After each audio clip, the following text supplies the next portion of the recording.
आज हम लोग देख रहे हैं टर्पिनॉइड्स। टर्पिनॉइड्स जो है ये बहुत सारे इसके प्लांट जो प्रोडक्ट होते हैं, प्लांट से मिलने वाले, उसके बार्क से, उसके लीफ से या उसके जड़ से, इनसे जो बनने वाले जो मेंबर्स हैं उनको हम लोग जो है टर्पिनॉइड्स, मतलब जिनकी क्वालिटी जो है जिसमें टर्पिन आइसोप्रीन ग्रुप पाया जाए, इनको हम लोग टर्पिनॉइड कहते हैं। उसमें से बहुत सारे मेंबर हैं जो कि आपके सिलेबस में दिए हुए हैं।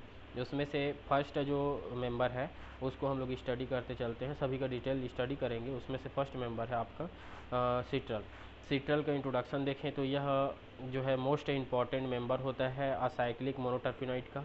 असाइक्लिक मतलब जिसमें सिंगल साइकिल पाया जाता है वो। और since the structure of most of the other compound in this group are based on the citral, मतलब ये कि ये सब जो है, ये सिट्रल का जो स्ट्रक्चर होता है उसी के आधार पर जो जिसके जितने भी मेंबर हैं वो सब डिपेंड करते हैं। इसका ऑकरेंस देखें तो ऑकरेंस में ये इंडस्ट्रियल एप्लीकेशन रखता है सिट्रल जो है वो। और इसका जो मुख्य इम्पॉर्टेंट जो इससे क्या किया जा सकता है, तो इससे जो है बीटा आयोनोन का सिंथेसिस किया जाता है। तो ये इसका एक मोस्ट ऑकरेंस समझ सकते हैं हम लोग। और ये क्या है, तो ये फ्रिक्वेंटली जो है फार्मास्यूटिकली यूज़ किया जाता है। ठीक है। परफ्यूमरी परफ्यूमरी जो परफ्यूमरी कहने का मतलब है जैसे कि आपका सेंट उद्योग है ना, तो इसमें जो है ये यूज़ किया जाता है सिट्रल का फ्लेवर के रूप में। इसके बाद देखें तो इसकी प्रॉपर्टीज़ देखें तो प्रॉपर्टीज़ में बताया जा सकता है कि इसकी जो ऑप्टिकल प्रॉपर्टीज़ है वह ऑप्टिकली इनएक्टिव होती है। यह लीमन लाइक स्मेल देता है, लीमन मतलब नींबू के समान गंध देता है। और जो है यह विश्व में जो है वाइडली रूप से डिस्ट्रीब्यूटेड रहता है। इसमें और भी बता सकते हैं हम लोग कि यह जो है लीमन जो ग्रास नाम का जो ग्रास होता है उसमें ये पाया जाता है। और उससे जो है 60 to 80% जो है हम लोग सिट्रल का एक्सट्रैक्शन कर सकते हैं या आइसोलेशन कर सकते हैं।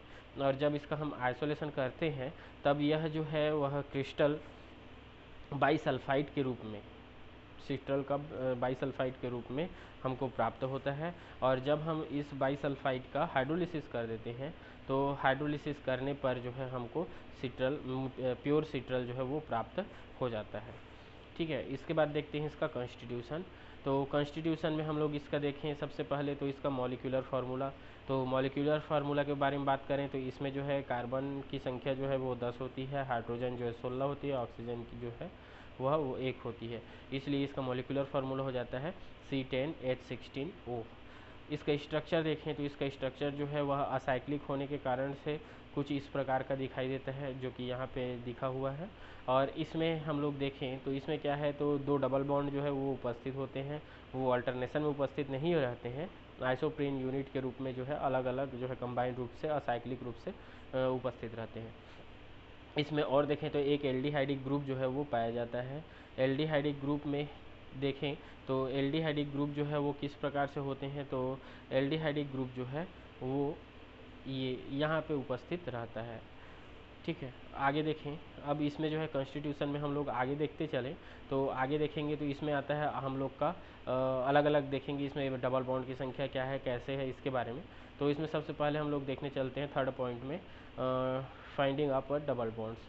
तो डबल बॉन्ड के फाइंडिंग के लिए हम लोग क्या करते हैं, तो जो सिट्रल रहता है उसका जब हम रिडक्शन कर देते हैं या फिर ब्रोमिनेशन करते हैं, रिडक्शन किसकी उपस्थिति में, तो ये दिया हुआ है पैलेडियम H2 की उपस्थिति में जब इसका रिडक्शन कर देते हैं तब हमको जो है टेट्राहाइड्रोसिट्रल प्राप्त होता है।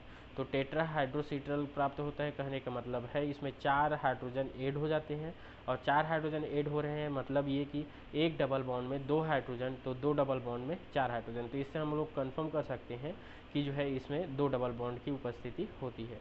दूसरा ब्रोमिनेशन कर दें तो ब्रोमिनेशन में जो है यहाँ पे टेट्राब्रोमाइड, हमको सिट्रल का टेट्राब्रोमाइड डेरिवेटिव मिलता है।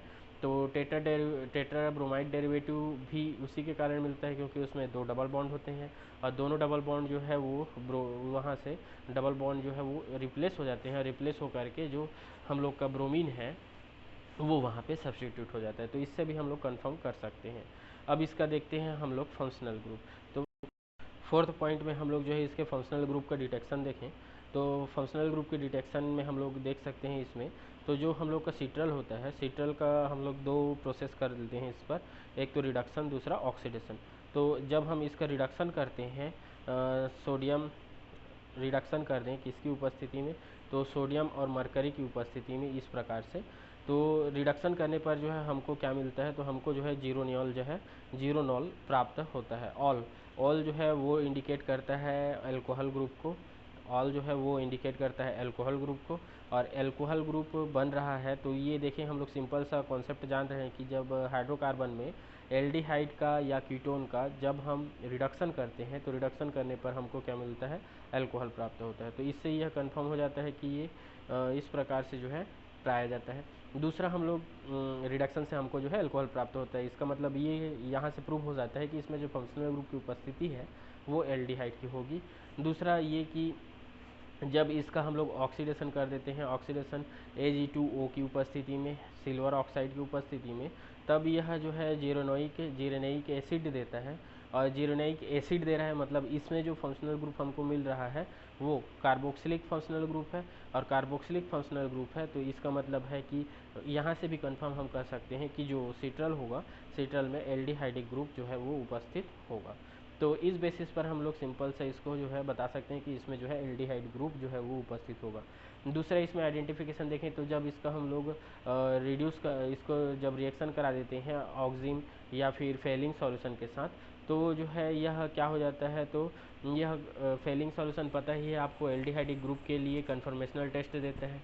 ठीक है, तो फेलिंग को रिड्यूस कर देता है, रिड्यूस करने से फेलिंग सॉल्यूशन को रिड्यूस कर रहा है, इसका मतलब है कि इसमें फंक्शनल ग्रुप के रूप में क्या उपस्थित रहेगा, तो इसमें उपस्थित रहेगा आपका एल्डी। अगला देखें तो इसमें पांचवा है साइक्लाइजेशन।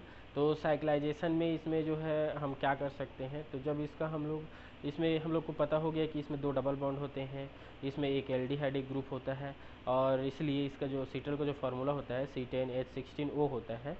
तो यह जो है जब इसका हम लोग साइक्लाइजेशन करते हैं, तो साइक्लाइजेशन करने पर हमको जो है C10H22 मॉलिक्यूलर फार्मूला का जो है एक सेचूरेटेड हाइड्रोकार्बन प्राप्त होता है।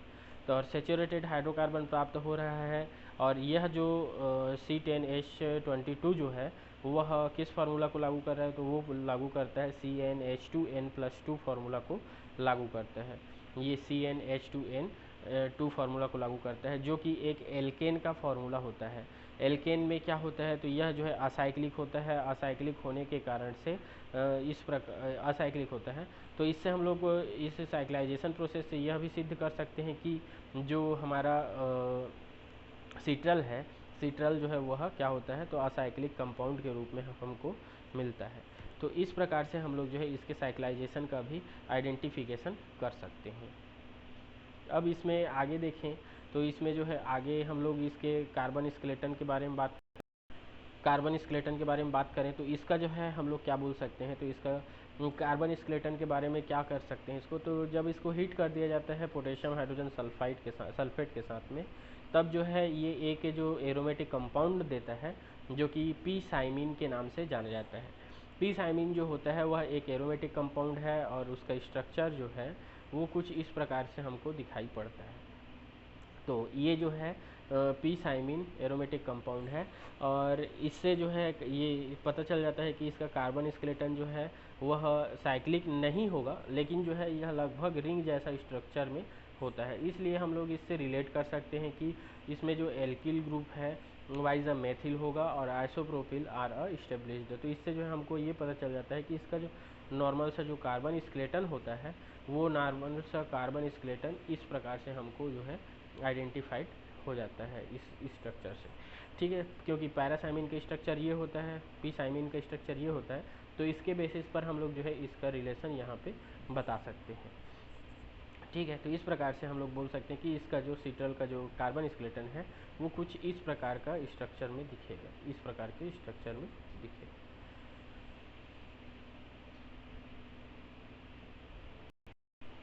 सातवें इसके जो आइडेंटिफिकेशन है स्ट्रक्चर डिटर्मिनेशन में, हम लोग सातवें में देख सकते हैं कि इसमें पोजीशन ऑफ डबल बॉन्ड, तो इसका जो डबल बॉन्ड का पोजीशन है वो किस प्रकार से कहाँ पे उपस्थित होगा, इसके बारे में बात करें तो इसमें क्या होता है, तो जो हम लोग का सिट्रल होता है, जब इसका हम लोग रिएक्शन सोडियम हाइड्रोजन सल्फाइड की उपस्थिति में करते हैं, रिएक्शन कराते हैं तो यहाँ पे जो है डाई सब्स्टिट्यूशन हो जाता है। डाई सब्स्टिट्यूशन होने का मतलब क्या है, तो डाई सब्स्टिट्यूशन जो है होने से यहाँ पे मोनो बाईसल्फाइड और एज वेल एज जो है डाई बाईसल्फाइड जो है हमको प्राप्त होता है। तो डाई बाईसल्फाइड जो हमको प्रोडक्ट प्राप्त होता है, तो उससे हम लोग कंफर्म करते हैं कि यहाँ पे जो आपका जो डबल बॉन्ड जो ग्रुप है वह जो है, वो डबल बॉन्ड जो है वह जो कीटो ग्रुप होगा, यहाँ पे जो कीटो ग्रुप होगा एल्डिहाइड का जो कीटोन ग्रुप होता है कीटो ग्रुप, उसके साथ में जो है सेचुरेशन में होता है, क्या बोलना चाहिए, कंजुगेशन में होता है। कंजुगेशन में होने के कारण से हम ये बोल सकते हैं कि इसमें से जो एक जो डबल बॉन्ड होता है वह alpha beta unsaturated carbonyl compound के रूप में उपस्थित होता है। अगले वे में इसका जब हम स्पेक्ट्रोस्कोपी के टेक्निक का यूज़ कर लेंगे तो हमको यहाँ पे जो है इसका लैम्डा मैक्स यूवी स्पेक्ट्रोस्कोपी जब हम अप्लाई करते हैं इस पर, तो जो है इसका यूवी मैक्स जो है हमको कितने का प्राप्त होता है, तो इसका यूवी मैक्स जो है हमको 238 nm का प्राप्त होता है। और 238 nm क्यों प्राप्त होता है, तो ये जो है उसका बेसिक वैल्यू 215 होता है। 215 में यहाँ पे जो एल्किल रेसिड्यू होंगे दो, उसके बेसिस पर ले करके यह जो है 235 से लेकर के 238 एक्सपेरिमेंटल वैल्यू है 238 का, और कैलकुलेटेड वैल्यू जो है 235 हमको प्राप्त होता है। तो इस प्रकार से कंफर्म हो जाता है कि इसमें जो एक डबल बॉन्ड होगा वह जो एल्डिहाइडिक में उपस्थित जो कार्बोनिल ग्रुप होगा उसके साथ में अनसेचुरेशन कंजुगेशन में उपस्थित होता है। आठवां जो कॉन्स्टिट्यूशन है उसके बारे में हम लोग देख सकते हैं, पोजीशन ऑफ डबल बॉन्ड से इन अ कंप्लीट स्ट्रक्चर। तो इस कंप्लीट स्ट्रक्चर में जो है पोजीशन ऑफ डबल बॉन्ड वो किस प्रकार से उपस्थित होंगे इसके बारे में। तो इसमें बताया जाता है ये जो इस स्ट्रक्चर का डिटर्मिनेशन करने के लिए जो है टीमेन एंड सेमेलर ने 1895 में जो है एक मेथड दिया। इसमें क्या किया गया, जो सीट्रल होता है, जो सीट्रल है, इस सीट्रल का जब हम एल्केलाई परमैग्नेट के साथ मतलब पोटेशियम परमैग्नेट के साथ में जब इसका ऑक्सीडेशन करा देते हैं, तो ऑक्सीडेशन कराने पर जो है यहाँ पे ये जो डबल बॉन्ड है इस पर जो है ऑक्सीडेशन होने से एक यहाँ पे OH प्राप्त होता है, दूसरा यहाँ पे OH प्राप्त होता है।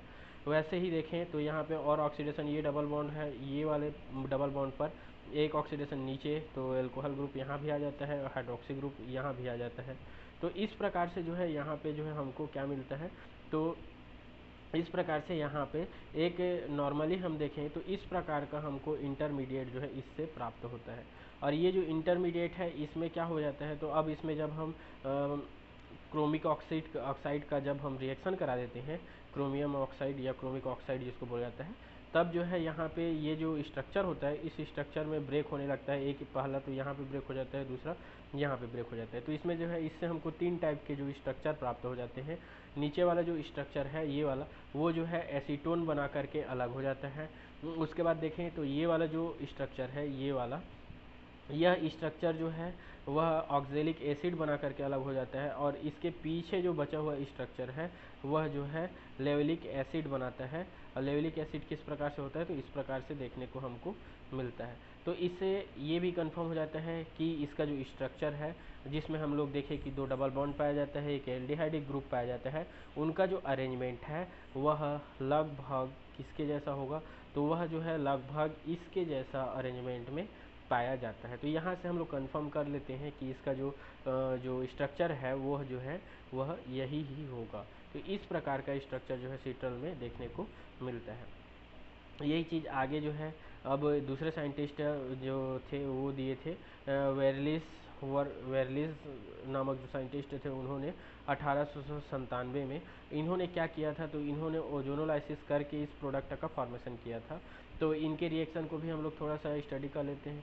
तो इन्होंने क्या किया था, तो इन्होंने किया था जो सीट्रल है हमारा, जो हमारा सीट्रल है वो किस प्रकार से थोड़ा सा, हाँ, ये जो हमारा सीट्रल है, ये जो सीट्रल है, ये सीट्रल क्या करते हैं, तो जब इसका एल्केलाई और हाइड्रोक्साइड के साथ में जब इसका रिएक्शन कराते हैं तो जो है हमको 6 मेथिल हेप्टेन 5 ऑन जो है वो प्राप्त होता है। और साथ ही साथ जो है हमको एक एल्डिहाइडिक ग्रुप भी प्राप्त होता है। अब जब हम इसका जो 6 मेथिल 5 ऑन जो है इसका जब हम ओजोनोलाइसिस करते हैं, तो ओजोनोलाइसिस करने पर जो है हमको यहाँ पे लेवलिक एसिड प्राप्त होता है, और जो है साथ साथ ये ओजोनोलाइसिस करने पर लेवलिक एसिड प्राप्त होता है, और साथ ही साथ जो है हमको क्या मिलता है, एसीटोन भी प्राप्त होता है। तो इस प्रकार से ये भी कंफर्म करता है, ये जो इसका जो ये साइंटिस्ट थे वेरली, इनके द्वारा जो दिया गया जो सिंथेसिस है, सिंथेसिस नहीं जो रिएक्शन है, उससे भी हम कंफर्म कर सकते हैं कि जो सीट्रल का जो मेन स्ट्रक्चर होता है वह इस प्रकार से हमको पाया जाता है, ये इस प्रकार से पाया जाता है। अब इसका जो है आगे हम लोग इसका सिंथेसिस देख लेते हैं। तो सिंथेसिस में जो है कई सिंथेसिस जो है इसमें दिए गए हैं, इसके कई विधि दिए गए हैं जिसके द्वारा जो है इसका सिंथेसाइज किया जाता है। इसमें से फर्स्ट विधि जो कि सरल हो स्टडी के पर्पज़ से और याद करने के पर्पज़ से, उसको हम लोग जो है यहाँ पे इंक्लूड किए हैं। इसमें है बार्बिस एंड वोलगेट 1896, इन्होंने जो दिया था सिंथेसिस, उसको जो है हम लोग जो है यहाँ पे जो है स्टडी करेंगे। इसमें से क्या है, तो इसमें देखें सिंपल सा, तो जो एक स्ट्रक्चर दिया हुआ है हमारा, जो हमारा एक स्ट्रक्चर है, जैसे कि ये है आपका मेथिल हेप्टेनोन।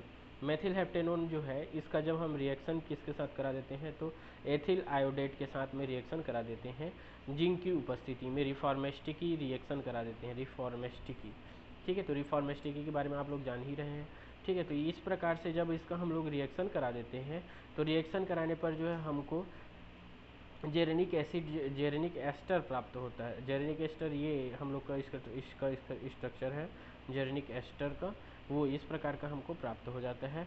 अब साथ में इसका जब जेरेनिक जो एस्टर होता है, इसका जब हम रिएक्शन जो है एसिटिक एनहाइड्राइड के साथ करा देते हैं, एसिटिक एनहाइड्राइड के साथ कराएंगे, तो एसिटिक एनहाइड्राइड ये है आपका, एसिटिक एनहाइड्राइड के साथ जब इसका रिएक्शन कराया जाता है, तो रिएक्शन कराने पर जो है हमको एक इंटरमीडिएट प्रोडक्ट के रूप में ये प्राप्त होता है, एक एस्टर प्रोडक्ट है, एस्टर प्रोडक्ट प्राप्त होता है। अब इस एस्टर प्रोडक्ट का जब हम फर्स्ट प्रोसेस में हाइड्रोलिसिस करा देते हैं, दूसरा प्रोसेस इसमें करा देते हैं distilled calcium with calcium acetate, calcium acetate के साथ में जब इसका हम लोग डिस्टिलेशन भी कर देते हैं, तब जो है हमको इसका मेन जो सीट्रल है वो प्राप्त हो जाता है। तो इस विधि के द्वारा जो है हम लोग क्या करते हैं, तो सीट्रल का आइडेंटिफिक ऐसी सिंथेसिस जो है इस प्रोसेस के द्वारा आसानी से कर सकते हैं। तो इसी प्रकार से जो है और इसके बहुत सारे जो मेंबर होंगे उनका भी स्टडी आगे करते चलेंगे। साथ में इसमें देखें तो इसमें आइसोमेरिज्म भी पाया जाता है। ये आइसोमेरिज्म के बारे में बताया जाता है कि ये जो सीट्रल होता है, यह सीट्रल अभी अभी पढ़े थे हम लोग कि यह ऑप्टिकली इनएक्टिव होता है। तो ऑप्टिकली इनएक्टिव होता है, तो इसके कारण से इसका जो आइसोमेरिज्म है वो ऐसा हम लोग बता सकते हैं कि जैसे इसमें देखें तो यहाँ पे ओलेफिन जो हाइड्रोकार्बन है वो कार्बन 2 पर उपस्थित है, एंड द मेथिल ग्रुप जो है वो कार्बन 3 पर उपस्थित है। तो ये कार्बन 2 पर ओलेफिनिक ग्रुप है, और कार्बन 3 पर जो है ये कार्बन 2 पर डबल बॉन्ड उपस्थित है, और ये 3 पर मेथिल ग्रुप उपस्थित होता है। इसमें देखें तो इसमें जो आपका जो प्रोडक्ट होता है यह सिस प्रोडक्ट के रूप में प्राप्त होता है। तो ये सिस प्रोडक्ट के रूप में प्राप्त होता है। तो ये कैसे सिस प्रोडक्ट के रूप में प्राप्त होता है, तो इसके बारे में देखें तो इसमें हम लोग बता सकते हैं कि ये जो ग्रुप है ये दोनों आपस में एक दूसरे के सिस में है, तो इसलिए इसको सिस सीट्रल या सीट्रल बी कहा जाता है। या फिर इसको जब हम ई जेड न्यूमेनक्लेचर दें, तो ई जेड न्यूमेनक्लेचर में जो है इसको हम लोग जेड फॉर्म के नाम से जानते हैं। जुमेन जिसका अर्थ होता है, जुमेन मतलब सेम साइड। तो इसमें जो है जो एल्किल ग्रुप है वो अगर सेम साइड उपस्थित है तो उसको हम लोग जुमेन से। साथ ही साथ इसका बॉइलिंग पॉइंट देखें तो बॉइलिंग पॉइंट जो है वह 117 से 118 सेंटीग्रेड का होता है, और 8 जो है कब, तो ये 20 mm जब यहाँ पे प्रेशर अप्लाई होता हो तब। ठीक है, तो इस प्रकार से इसका जो है मेन स्ट्रक्चर होता है। इसमें और देखें तो इसका जो ट्रांसफॉर्म होता है वो ट्रांसफॉर्म कैसे उपस्थित होगा, तो ट्रांसफॉर्म के बारे में बताया जाता है कि यहाँ पे जो जैसे उसके सीट्रल के लिए हम लोग देखे थे, तो उसी बेसिस पर इसको भी हम लोग बता सकते हैं कि ट्रांसफॉर्म में क्या हो सकता है। तो ट्रांसफॉर्म में ये जो एल्डिहाइडिक जो ग्रुप था, जो उसमें सिस फॉर्म में जो नीचे था वो जो है ऊपर हो जाता है, तो ऊपर हो जाता है तो इसमें क्या होता है, तो एल्डिहाइडिक ग्रुप और ये वाला जो आपका एल्किल चैन है, ये दोनों एक दूसरे के क्या है, तो अपोजिट साइड है, तो इसलिए इसको हम लोग जो है या तो ट्रांस बोलेंगे, या ट्रांस अगर हम लोग नहीं देंगे तो इसको हम लोग जो है ई सीट्रल के नाम से जानते हैं। साथ ही साथ इस सीट्रल को जो है सीट्रल ए के नाम से भी जाना जाता है। इससे पहले जो देखे उसको सीट्रल बी बोल रहे थे, और इसको जो है हम लोग सीट्रल ए बोलेंगे। और इसको जो है इसका बॉइलिंग पॉइंट देखें तो इसका बॉइलिंग पॉइंट जो है वह क्या होता है, तो इसका बॉइलिंग पॉइंट जो है वो है 118 से 119 सेंटीग्रेड का होता है। 8 जो है वो 20 mm जो प्रेशर होगा उसके बेसिस पर। तो इस प्रकार से हम लोग इसका स्ट्रक्चर का जो है कंफर्मेशन करते हैं। और सीट्रल का जो स्ट्रक्चर है उसके बारे में ये बताया गया है कि सीट्रल का स्ट्रक्चर ये है, सीट्रल का स्ट्रक्चर ये है। जब हम इस पर NMR स्पेक्ट्रोस्कोपी अप्लाई करते हैं तो NMR स्पेक्ट्रोस्कोपी अप्लाई करने पर जो है हमको इस प्रकार से डाटा प्राप्त होते हैं। इसमें बताया जा रहा है कि जो सीट्रल आपका, एक मिनट, हाँ, ये जो सीट्रल आपका है सीट्रल ए में जो आपका CH2A जो हमको दिख रहा है, CH2A ये वाला है। CH2A जो है उसके लिए हमको जो केमिकल शिफ्ट है वो टाउ वैल्यू में 7.76 प्राप्त होता है। इसी प्रकार से सीट्रल बी के लिए देखें, सीट्रल बी में जो CH2A है, CH2A ये, इसके लिए हमको जो है जो केमिकल शिफ्ट का वैल्यू है वो कितना प्राप्त होता है, वो प्राप्त होता है हम लोग को 7.42 प्राप्त होता है। तो इस प्रकार से हम आइडेंटिफाइड कर सकते हैं NMR स्पेक्ट्रोस्कोपी के बेसिस पर भी कि जो है यहाँ सीट्रल ए और सीट्रल बी के लिए जो है वो अलग अलग जो है NMR स्पेक्ट्रम हमको प्राप्त होता है। साथ ही साथ देखें तो CH3 जो ग्रुप उपस्थित है एक दोनों के लिए, तो ये एक जो है वो तो यहाँ पे है और दूसरा यहाँ पे है। तो इन दोनों के लिए देखें तो सीट्रल ए के लिए जो है यह हमको केमिकल शिफ्ट इसका प्राप्त होता है। इसका केमिकल शिफ्ट वो होता है टाउ वैल्यू में 7.84 का। लेकिन वही केमिकल शिफ्ट जो कि प्राप्त होता है सीट्रल बी के लिए वो जो है वो प्राप्त होता है 8.2 का। तो इस प्रकार से जो है इसके NMR स्पेक्ट्रोस्कोपी के स्टडी करके भी हम इस सीट्रल ए और सीट्रल बी का जो है आइडेंटिफिकेशन कर सकते हैं। टर्पिनॉइड का जो सेकेंड मेंबर है वो जो है जीरोनियल होता है। जीरोनियल का जो इंट्रोडक्शन देखें तो इंट्रोडक्शन में बताया जाता है कि जीरोनियल जो होता है, जीरोनियल वो जो है जियोमेट्रिकल आइसोमर होता है सीट्रल का। और यह भी क्या होता है, तो यह भी असाइक्लिक मोनोटर्पिनॉइड्स एल्कोहल होता है। तो मोनोटर्पिनाइट एल्कोहल इसमें देखें अभी सीट्रल जो था वो एल्डिहाइडिक ग्रुप पाया जा रहा था, लेकिन जो है यह एल्कोहल के फॉर्म में होता है। इसका ऑकरेंस देखें तो ये जो है जनरली फाउंड किया जाता है इसको फ्री स्टेट में या फिर इसके एस्टर्स के रूप में। और इसमें जो है इसेंशियल ऑयल्स सिट्रेनेलिया, रोज़, लीमन ग्रास, जर्मेनियम, जर्मेनियम और लेवेंडर ऑयल, इनमें जो है इसको एक्सट्रैक्ट किया जाता है। मतलब जीरोनियल जो है वह इन जो केमिकल हैं इन ये इस प्रकार के जो ग्रास होते हैं या फिर जो प्लांट होते हैं इनके जो है इनके ऑयल से जो है इसको सिंथेसाइज किया जाता है। इसमें है हम लोग का essential oil for citronella, rose, lemon grass, germanium, lavender oil, इनमें जो है यह इससे एक्सट्रैक्ट किया जाता है। इसकी प्रॉपर्टीज़ के बारे में बात करें तो it has a pleasant smell, ये जो है थोड़ा तीक्ष्ण गंध वाला जो तेल ऑयल जो है वो प्राप्त होता है। या फिर हम बोल सकते हैं कि जीरोनियल का जो है वो थोड़ा सा तीक्ष्ण गंध जो है वो प्राप्त होता है, हमको तीक्ष्ण गंध होता है। साथ ही साथ देखें तो इसमें जो है इसमें ये भी बताया जा सकता है कि इसका जो बॉइलिंग पॉइंट होता है वो बॉइलिंग पॉइंट जो है वो होता है 121 अंश सेंटीग्रेड का, और वो भी 70 mm जो है प्रेशर पर हमको प्राप्त होता है। ये NM लिखा है लेकिन MM है, ये इसको सुधार लेंगे।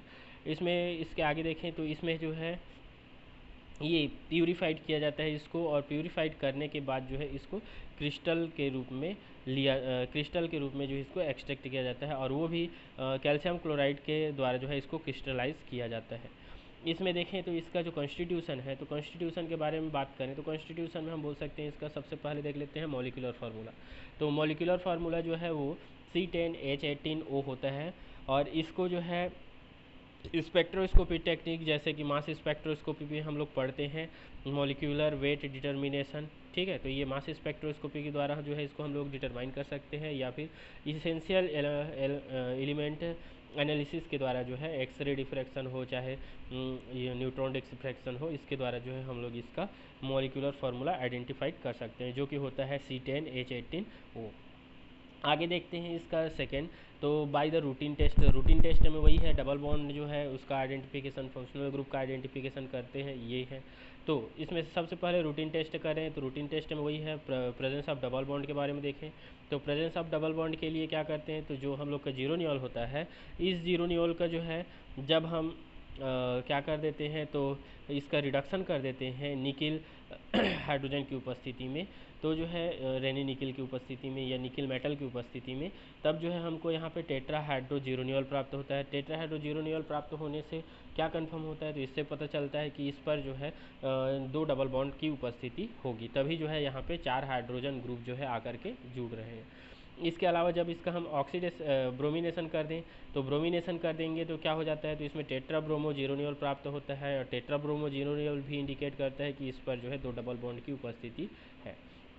अब इसका जब हम ऑक्सीडेशन करते हैं, अगले प्रोसेस में इसका फंक्शनल ग्रुप जो है देखने चले, तो फंक्शनल ग्रुप जब देखने चलते हैं तो इसमें सबसे पहले इसका क्या कर देते हैं, तो जो जीरो नियोल होता है, इस जीरो नियोल का जब हम ऑक्सीडेशन कर देते हैं KMnO2 की उपस्थिति में, तो जो है यहाँ से ऑक्सीडाइज होकर के यहाँ जो आपका एल्कोहल जो ग्रुप होता था वो जो है हमको एल्डिहाइडिक ग्रुप प्राप्त हो जाता है। एल्डिहाइडिक ग्रुप प्राप्त हो जाने से क्या होता है, तो एल्डिहाइडिक ग्रुप जो है ऑक्सीडेशन से प्राप्त हो रहा है, इसका मतलब है कि जो इससे पहले वाला जो रिएक्टेंट होगा वो जो है एल्कोहल फॉर्म में होगा, तभी हमको जो है यहाँ पे एल्डिहाइड प्राप्त हो रहा है। तो यहाँ से हमको जो है जीरो नियल प्राप्त हो जाता है। जीरो नियल अल मतलब जो है एल्डिहाइड को इंडिकेट करता है। अब ये जो जीरो नियल है, इसका जब हम फिर से हम लोग रिडक्शन कर देते हैं लिथियम एल्यूमिनियम हाइड्राइड की उपस्थिति में, तब जो है हमको जो मेन जो रिएक्टेंट था वही रिएक्टेंट फिर से प्राप्त हो जाता है, जीरो नियल। और जीरो नियल प्राप्त होता है तो इससे कंफर्म हो जाता है कि इस पर जो है एल्कोहल ग्रुप उपस्थित था, और उसका ऑक्सीडेशन करने पर एल्डिहाइडिक बना, और एल्डिहाइडिक बनने के बाद फिर से अगर उसका रिडक्शन कर दें तो उसका जो है एल्कोहलिक ग्रुप प्राप्त हो गया। अब इस पर देखते हैं हम लोग नेचर ऑफ ऑक्सीजन।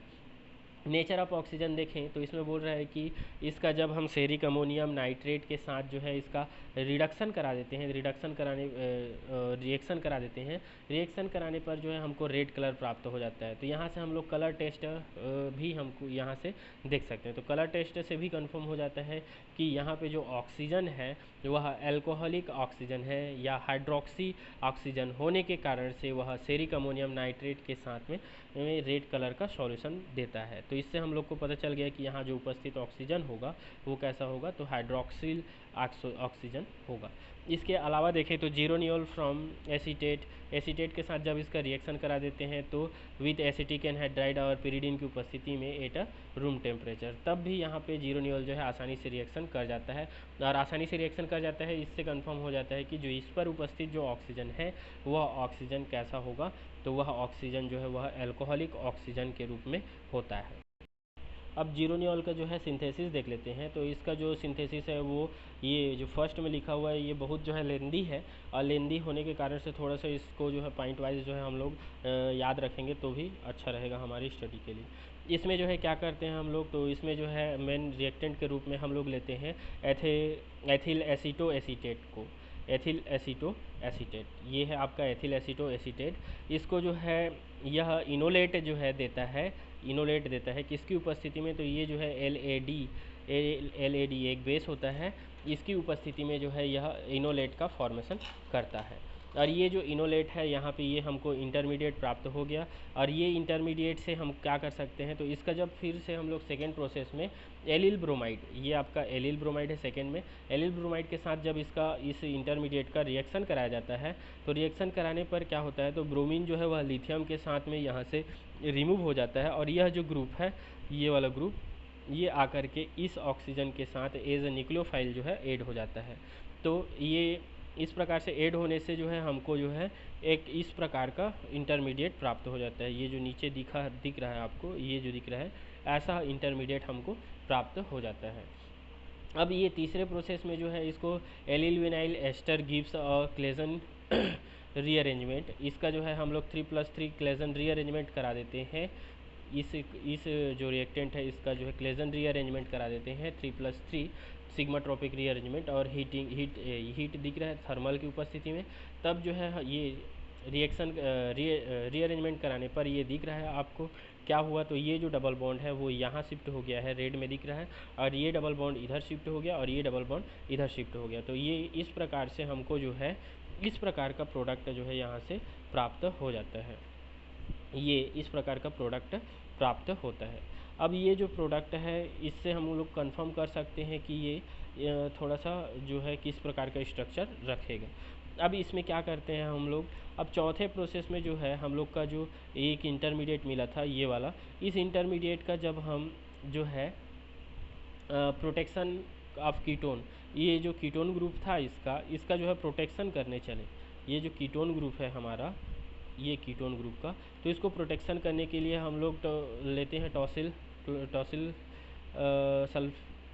सल्फाइड है, टॉसिलेट है ना, तो इसकी और जो है या फिर क्या लेते हैं तो ऑक्जेलिक एसिड लेते हैं। तो ऑक्जेलिक एसिड के द्वारा जो है इसका जब हम ये कीटोन का क्या कर दिए हैं तो प्रोटेक्शन कर दिए हैं। प्रोटेक्टिंग एजेंट है आपका ये ऑक्जेलिक एसिड, और इस ऑक्जेलिक एसिड से जो है इसका हम लोग प्रोटेक्ट कर दिए हैं। प्रोटेक्ट करने पर जो है ये हमको प्राप्त होता है। अब जो है ये पांचवें प्रोसेस में हम लोग जो है क्या करते हैं, तो पांचवें प्रोसेस में जो है लिथियम एल्यूमिनियम हाइड्राइड और THF टेट्राहाइड्रोफ्यूरेन की उपस्थिति में इसका हम लोग रिडक्शन कर देते हैं। तो रिडक्शन करने पर जो है यहाँ पे जो उपस्थित एस्टर ग्रुप था वह एस्टर ग्रुप अब चेंज हो जाएगा आपके अल्कोहल ग्रुप में। तो ये यहाँ पे पहले एस्टर ग्रुप था, ये एस्टर ग्रुप किस में चेंज हो गया है, अल्कोहल ग्रुप में।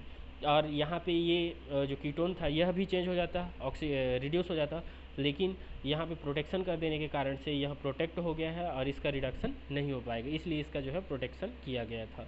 तो इस प्रकार से हमको जो है यहाँ पे अल्कोहल प्रोडक्ट प्राप्त हो जाता है। छठवें प्रोसेस में जो है ये हमारा जो इंटरमीडिएट जो बना था, ये इंटरमीडिएट का क्या कर देते हैं तो इसका जो है डिप्रोटेक्शन कर देते हैं। तो डिप्रोटेक्शन कर देते हैं किसकी उपस्थिति में, तो वाटर की उपस्थिति में। तो ये डिप्रोटेक्शन करने पर ऑक्जेलिक एसिड जो है यहाँ से रिमूव हो जाता है, और रिमूव होकर के यहाँ से फिर से कीटोन हमको मिल जाता है उसी के जगह पे। तो ये इस प्रकार से हम लोग इसका क्या कर दिए हैं, तो डिप्रोटेक्शन करके इसका जो मेन कंपाउंड है ये प्राप्त कर लिए। अब इसका जो है अगले प्रोसेस में, सेवन्थ प्रोसेस में हम लोग क्या करते हैं, तो सेवन्थ प्रोसेस में जो है इसका रिएक्शन फर्स्ट में हम लोग ग्रिग्नार्ड रिएजेंट के साथ में करा देते हैं, और दूसरे प्रोसेस में जो है वो अमोनियम क्लोराइड और वाटर की उपस्थिति में इसका रिएक्शन कराते हैं। तो इससे होगा क्या, तो सेवन्थ प्रोसेस में हम बता सकते हैं कि conversion of ketone group into a tertiary alcohol by a Grignard reagent. तो इसके द्वारा जो है जो कीटो ग्रुप था वो जो है ग्रिग्नार्ड रिएजेंट के थ्रू जो है यह क्या हो जाता है, तो टर्सरी अल्कोहल में टर्सरी अल्कोहल में चेंज हो जाता है। तो टर्सरी अल्कोहल में इस प्रकार से चेंज कर दिया जाता है। अब जो है इसका दूसरा जो प्रोसेस था उसमें अल्कोहल में चेंज हो गया। अब इसके बाद हमको जो है इससे इस प्रकार का जो है इंटरमीडिएट प्राप्त हो जाता है। अब ये जो इंटरमीडिएट है, इस इंटरमीडिएट का जब हम फिर से रिएक्शन करा देते हैं A2O, ठीक है, A2O ना हो करके यह क्या है, तो AC2O है, AC2O है, और उसकी पिरिडिन की उपस्थिति में यह रिएक्शन हो रहा है। तो यहाँ पे क्या हो जाता है, तो ये जो है protection of a primary alcohol group by, यहाँ पे ये जो AC2O है इसका प्रोटेक्शन करने जा रहे हैं प्राइमरी अल्कोहल ग्रुप को। तो ये प्राइमरी अल्कोहल ग्रुप है, इसका यह जो है प्रोटेक्शन करने के लिए यहाँ पे यूज़ किया जा रहा है। तो ये इस प्रकार से इसका प्रोटेक्शन कर दिए। तो प्रोटेक्शन करने पर हमको क्या मिल जाता है, तो प्रोटेक्शन करने पर ये इस प्रकार से प्रोटेक्टेड जो है इंटरमीडिएट प्राप्त हो जाता है। अब ये जो प्रोटेक्टेड इंटरमीडिएट है इसका जो है हम लोग अब फिर क्या करते हैं, तो इसका फिर से हम लोग जो है AC2O और हीट की उपस्थिति में इसका रिएक्शन कराते हैं। तो रिएक्शन कराने पर जो है जो प्रोटेक्टेड ग्रुप है वो तो कुछ नहीं होने वाला है, साथ ही साथ इसमें क्या हो जाता है, तो इसमें जो टेट्रानरी वाला जो कार्बन टर्सरी जो अल्कोहल था वो जो है वो यहाँ से रिएक्शन कर जाता है। और नाइन्थ प्रोसेस में देखें तो यहाँ पे conversion of tertiary OH group into a alkene. यहाँ पे जो है टर्सरी OH जो ग्रुप था हम लोग का, ये टर्सरी अल्कोहल ग्रुप था, वो जो है एल्कीन में चेंज कर दिया जाता है। तो मतलब Ac2O के साथ में हीट दे करके जब इसका रिएक्शन कराते हैं तो ये टर्सरी जो ग्रुप था, टर्सरी अल्कोहल, वो जो है एल्कीन में चेंज हो जाता है। तो इस प्रकार से इसका स्ट्रक्चर हमको मिलता है, इस प्रकार से हमको इंटरमीडिएट प्राप्त हो जाता है। अब ये जो इंटरमीडिएट है इसका जब हम फिर से रीअरेंज कर मतलब उसको जो है रीस्ट्रक्चराइज करें तो ये इस प्रकार से इसको हम लोग लिख सकते हैं। ये अब ये जो हम लोग का नाइन्थ से रिएक्शन से जो मिला है हम लोग का इंटरमीडिएट, इस इंटरमीडिएट का जब हम फिर से हीट की उपस्थिति में रिएक्शन करा देते हैं, हीट की उपस्थिति में रिएक्शन करा रहे हैं, तो ये भी देखिए, तो ये नॉर्मल हीट दिख रहा है लेकिन यहाँ पे जो है पेरिसाइक्लिक रिएक्शन हुआ है। तो यहाँ पे क्या है, तो 1,5 डाइन गिव्स, यहाँ पे जो 1,5 डाइन है वो जो है गिव्स अ कोप रीअरेंजमेंट, यहाँ पे कोप रीअरेंजमेंट हम लोग करा रहे हैं। और कोप रीअरेंजमेंट 3+3 कोप रीअरेंजमेंट यहाँ पे कराया जा रहा है इस प्रोसेस में। तो कोप रीअरेंजमेंट से हम लोग देखें तो इससे हम लोग को कोप रीअरेंजमेंट से ये जो मॉलिक्यूलर स्ट्रक्चर है, इंटरमीडिएट का जो स्ट्रक्चर है वो प्राप्त हो जाता है। अब ये जो मिला हुआ स्ट्रक्चर है इसका जब हम लास्ट प्रोसेस में हाइड्रोलाइज करा देते हैं एसीटेट, तब एसीटेट की उपस्थिति में तब जो है हमको जो है जीरोनियोल प्राप्त होता है। वाटर की उपस्थिति में है ये, और बेस की उपस्थिति में इसका जब हम क्या करा देते हैं, इसका रिडक्शन करा देते हैं, तो रिडक्शन कराने पर जो है हाइड्रोलिसिस करा देते हैं। हाइड्रोलिसिस कराने पर जो है हमको क्या मिल जाता है, तो जीरोनियोल जो है वो प्राप्त हो जाता है। अब ये जितने भी हम लोग जो अभी पढ़े डिस्कशन किए उसी को जो है इसमें रिमार्क ऑन स्कीम 3 करके दिया हुआ है उसी चीज़ को, तो ये जो है इसको पढ़ सकते हैं। इसका दूसरा सिंथेसिस देखें तो दूसरा सिंथेसिस दिया गया था बार्बियर एंड वॉलगेट 1936 में इन्होंने दिया था। तो इसमें इन्होंने क्या बताया था, तो इन्होंने बताया था कि इसमें 6 methyl 5 heptane hept 5 in 2 on का जब हम रिएक्शन एथिल आयोडो एसीटेट के साथ जब कराते हैं जेड की उपस्थिति में रिफॉर्मेस्टिक की रिएक्शन कराते हैं, तब जो है हमको जो है जीरोनिक एस्टर प्राप्त होता है। तो जीरोनिक एस्टर इस प्रकार से इसका स्ट्रक्चर होता है, ये प्राप्त हो जाता है। अब ये जो जीरोनिक एस्टर होता है इसका जब हम एसिटिक एनहाइड्राइड की उपस्थिति में रिएक्शन करा देते हैं तो रिएक्शन कराने पर हमको ये नॉर्मल से स्ट्रक्चर प्राप्त हो जाता है, नॉर्मल इंटरमीडिएट प्राप्त होता है। और ये जो नॉर्मल इंटरमीडिएट है इसका जब हम हाइड्रोलिसिस करा देते हैं dilute calcium with calcium acetate के साथ में, तब यहाँ से हमको जो है सिट्रल ए और सिट्रल बी प्राप्त होता है। सिट्रल ए और सिट्रल बी में देखें तो ये इस प्रकार से सिट्रल ए जो है वो जीरो नियल, सिट्रल ए जो है वो होता है हमारा सिट्रल जीरोनियल, और सिट्रल बी जो होता है वो जो है सिट्रल होता है।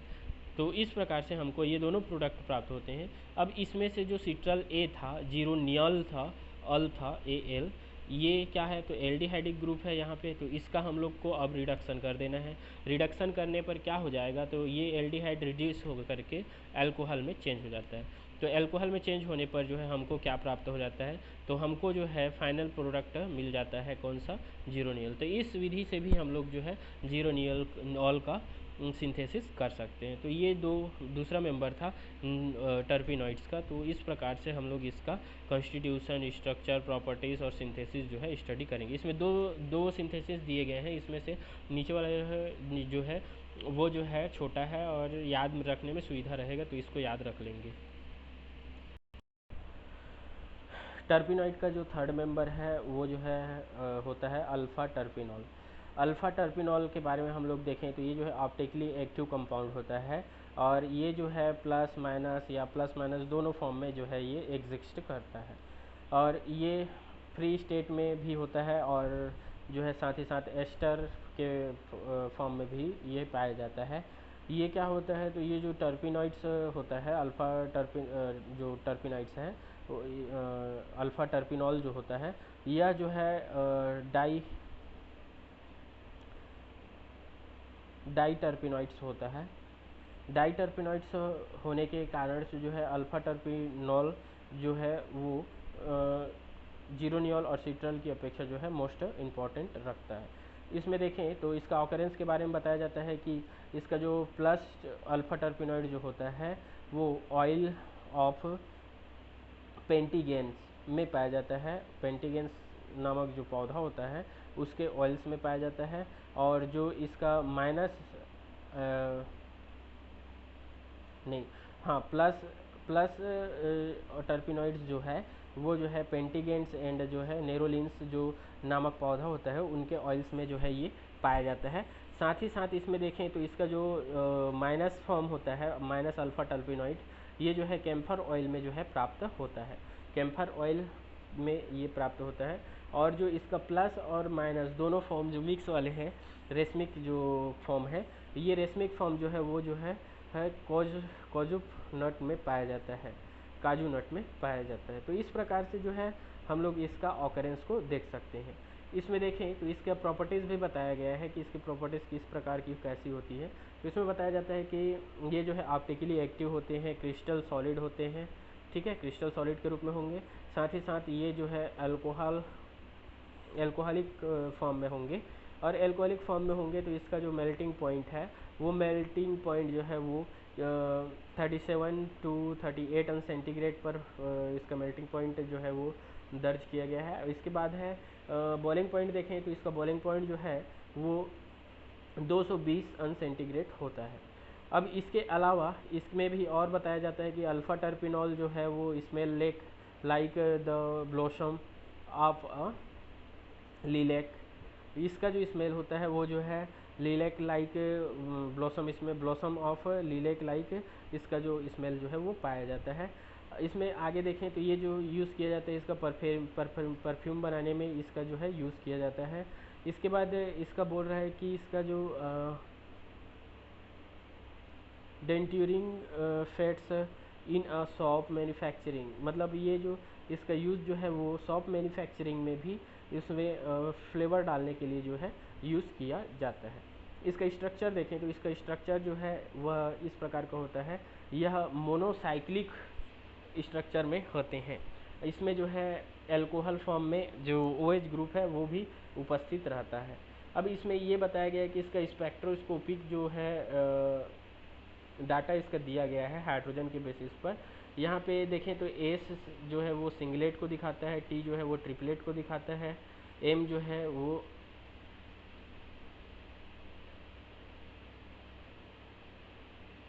मल्टीप्लेट्स को दिखाता है, ठीक है। तो इस प्रकार से इसमें NMR के डाटा के थ्रू इसको जो है दिखाया गया है, इनका इतना इतना होता है। ये जो है उतना ज़्यादा इम्पोर्टेंट नहीं है, इसको जो है आगे देखेंगे हम लोग जब NMR पढ़ेंगे उसके बेसिस पर इसको एक्सप्लेन किया जा सकता है।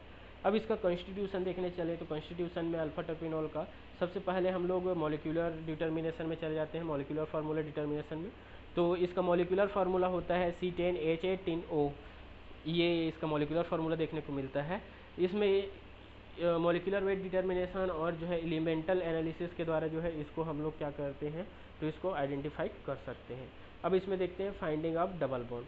तो फाइंडिंग ऑफ डबल बॉन्ड में क्या कर देते हैं तो इसका फर्स्ट रिएक्शन करा देते हैं जो फाइंडिंग ऑफ डबल बॉन्ड में। तो इसके बारे में बताया गया है कि जो हमारा जो अल्फ़ा टर्पिनॉल होता है, इस अल्फ़ा टर्पिनॉल का जब हम रिएक्शन Br2CCl4 की उपस्थिति में जब कराते हैं तो यहाँ पे डाई ब्रोमीन जो है, 2 ब्रोमीन जो है वो ऐड हो जाता है। 2 ब्रोमीन ऐड हो जाने के कारण हमको क्या मिलता है तो यहाँ से हमको अल्फ़ा टर्पिनॉल डाई ब्रोमाइड प्राप्त होता है, अल्फ़ा टर्पिनॉल डाई ब्रोमाइड। और अल्फ़ा टर्पिनॉल डाई ब्रोमाइड से हमको कंफर्म ये होता है कि इस जो अल्फ़ा टर्पिनॉल है इसमें जो है इस रिंग में जो है हमको एक डबल बॉन्ड की उपस्थिति का अंदेशा हो रहा है यहाँ से। दूसरा इसका रिएक्शन करा देते हैं हम लोग जब NOCl के साथ में, NOCl के साथ में जब इसका रिएक्शन कराते हैं तो ये जो है NOCl आ करके इससे जुड़ जाता है अल्फ़ा टर्पिनॉल से। तो यहाँ से हमको जो डेरिवेटिव मिलता है वो होता है हमारा alpha terpineol nitroso chloride, alpha terpineol nitroso chloride हमको यहाँ से प्राप्त हो जाता है। तो इससे भी हम लोग जो है कंफर्म कर सकते हैं कि इसमें सिर्फ एक ही डबल बॉन्ड की उपस्थिति है। अब इसमें देख लेते हैं नेचर ऑफ ऑक्सीजन, ऑक्सीजन का नेचर कैसा होता है।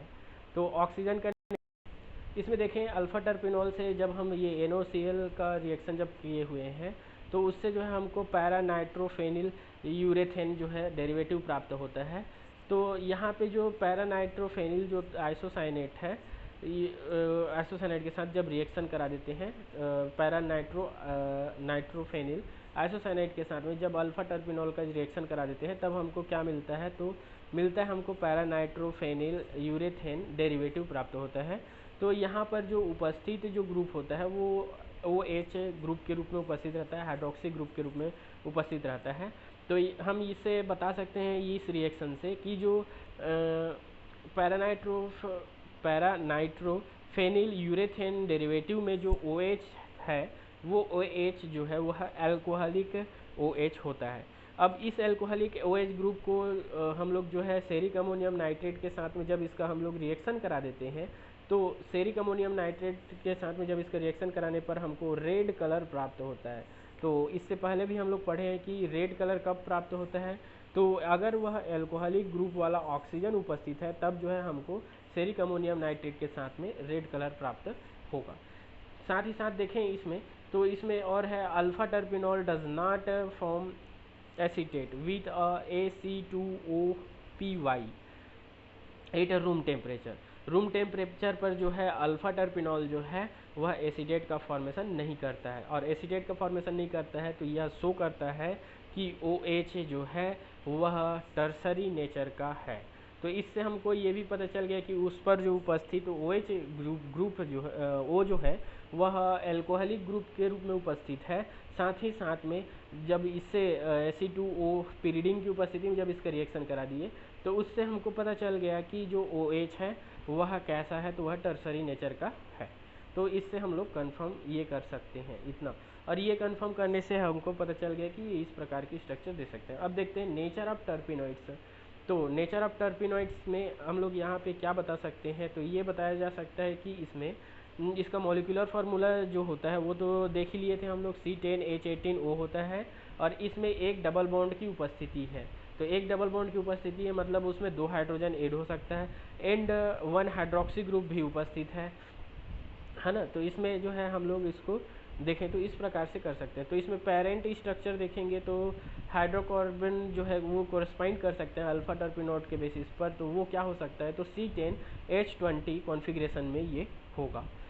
तो H इसमें 2H जोड़ देते हैं, डबल बॉन्ड है तो 2H जोड़ने पर, तो यहाँ पे हम बोल सकते हैं कि इसका जो हाइड्रोकार्बन जो स्केलेटन होगा वो C10H20 का होगा, और C10H20 का होगा तो उसमें क्या होगा, तो C10H20 जो है वो साइक्लिक फॉर्म में होगा, ऐसा समझ सकते हैं। जैसे बेंजीन का जैसे बोला जाए कि कोई भी साइक्लिक मोनोसाइक्लिक जो रिंग होता है उसके लिए देखेंगे तो C10H20 मतलब CnH2n फार्मूला को लागू करता है। तो इसके बेसिस पर हम बता सकते हैं कि ये जो टर्पिनॉइड है यह टर्पिनॉइड कैसा होगा, तो मोनोसाइक्लिक टर्पिनॉइड के रूप में होगा। आगे देखें तो इसमें on treatment with a concentrated sulphuric acid, जब इसको हम सल्फ्यूरिक एसिड के साथ में रिएक्शन करा देते हैं, तो अब देखें अल्फा टर्पिनॉल का जब हम सल्फ्यूरिक एसिड के साथ में रिएक्शन करा देते हैं तो रिएक्शन कराने पर जो है हमको जो है पैरासाइमिन प्राप्त होता है। पैरासाइमिन का स्ट्रक्चर क्या होता है, तो पैरासाइमिन का स्ट्रक्चर पहले भी देख चुके हैं, ये अभी भी दिख रहा है। तो इस प्रकार से पैरासाइमिन जो है हमको प्राप्त होता है। अब ये जो पैरासाइमिन जो है प्राप्त होता है तो इससे हम लोग इसकी स्केलेटन को आइडेंटिफाइड कर सकते हैं कि इसका स्केलेटन जो है वह किस प्रकार का हो सकता है। तो इस प्रकार का इसका स्केलेटन जो है देखने को मिलता है, और इसके साथ में हमको एक डबल बॉन्ड जो है वो आइडेंटिफाइड कर चुके हैं, और एक OH जो है वो आइडेंटिफाइड कर चुके हैं। तो इस प्रकार से इसमें जो है क्या मिल जाता है, तो इस प्रकार से इसमें हमको पैरासाइमिन स्ट्रक्चर प्राप्त होता है। तो यहाँ से हम लोग कंफर्म कर सकते हैं कि जो आपका अल्फा टर्पिनॉल का जो स्ट्रक्चर है वह किस प्रकार से होगा। तो ये अल्फा टर्पिनॉल का स्ट्रक्चर है, और इसमें जो है एक डबल बॉन्ड होंगे, ये भी कंफर्म कर चुके हैं, एक OH ग्रुप उपस्थित है, ये भी कंफर्म कर चुके हैं। अब अगला जो इसके और आगे जो है उसको हम लोग जो है अगले लेक्चर में जो है देखेंगे।